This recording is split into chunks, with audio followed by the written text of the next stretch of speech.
Hello, I'm Siamecat. So you know vegetables, right? Not everyone's favorite type of food. Well, I just made a monumental discovery.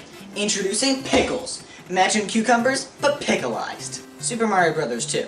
You probably already know this, but because Super Mario Bros. The Lost Levels only released in Japan, Nintendo decided to take another game that only released in Japan called Doki Doki Panic, make it look like a Mario game, call it Super Mario Bros. 2, and release it in other countries. So it is a Mario game, but it also isn't.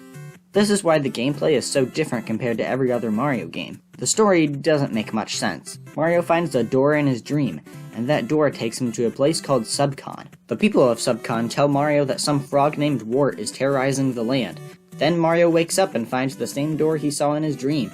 This doesn't make any sense when you see the ending to this game, but we'll talk about that later. There are 4 playable characters in this game: Mario, Luigi, Toad, and Peach. Luigi controls like he did in Lost Levels.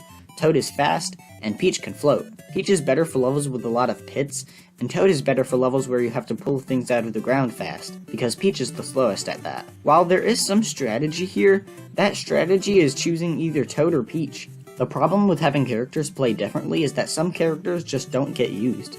Of course, I would much rather characters play differently, I'm sure everyone would, but I just can't find a reason to play as Mario or Luigi in this game. Instead of jumping on enemies to defeat them, in this game you pick up vegetables and hurl them at enemies. Can you think of a better premise for a 2D platformer? Because I can't. This change of pace might not be ideal for every Mario game, but it's so fun. Eat your vegetables. No. Then prepare for concussion via thrown object. Other things you can pull out of the ground include Koopa shells, 1-ups, clocks that freeze all enemies for a limited time, bombs, and potions. Dropping a potion on the ground turns it into a door that leads to a mirrored version of the place you dropped it in. Here you can find mushrooms that increase your max health, and coins that give you chances at extra lives with the slot machine at the end of each level. Good luck actually getting any extra lives with the slot machine though, it really just wastes your time. The music is overall better than SMB1, even though most levels only feature the same 3 songs. The ground theme and character select theme are solid tunes, but the real highlights include the songs you only hear at the end of the game. The level design is consistently challenging with some creative ideas.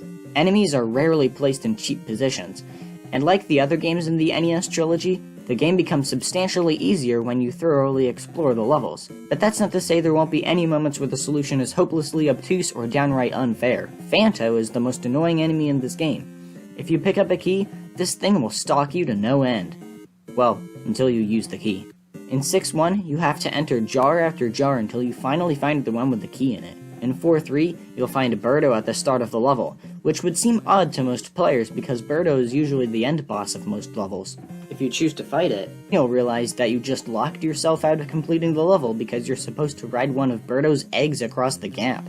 This would actually be a good puzzle if there was any sort of indication that you're supposed to do that, but there isn't. Why exactly did the developers do this? Because they could. But enough about the negatives. Let's talk about some interesting set pieces. In 7-2, when you try to go through the level exit, it suddenly comes to life and you have to fight it. Who could have seen that coming? I don't trust doors anymore. 4-2 has whales as platforms. It's a cool idea, okay? Super Mario Bros. 2 also experiments with the vertical levels. The screen is always fixed until you reach the top or bottom. When that happens, everything pauses so the screen can scroll up or down. I would say this is due to hardware limitations, but Super Mario Bros. 3 was on the NES, and that game had vertical levels without fixed scrolling. But then again, Super Mario Bros. 3 is Super Mario Bros. 3. The level designers did know what they were doing with the vertical sections, though. There's a lot of variety, too. Super Mario Bros. 2 has the best boss fights in 2D Mario. Yeah, I did just say that. Every other game defaults to jump on their head 3 times. But in this game, the bosses are way more unique. Is it just me, or is the final boss, Wart, one of the easiest bosses in the game? All you have to do is throw vegetables in his mouth while dodging very predictable attacks. Super Mario Bros. 2 is a game about memorable set pieces and unique challenges. Doesn't that sound like I'm describing SMB3? This game isn't talked about as much as the other games in the NES trilogy, but it had almost as much impact on the rest of the series as SMB3.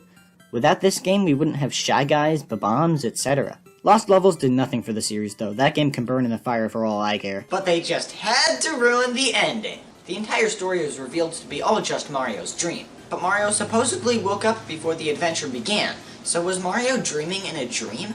We're getting into Mario and Luigi Dream Team territory here.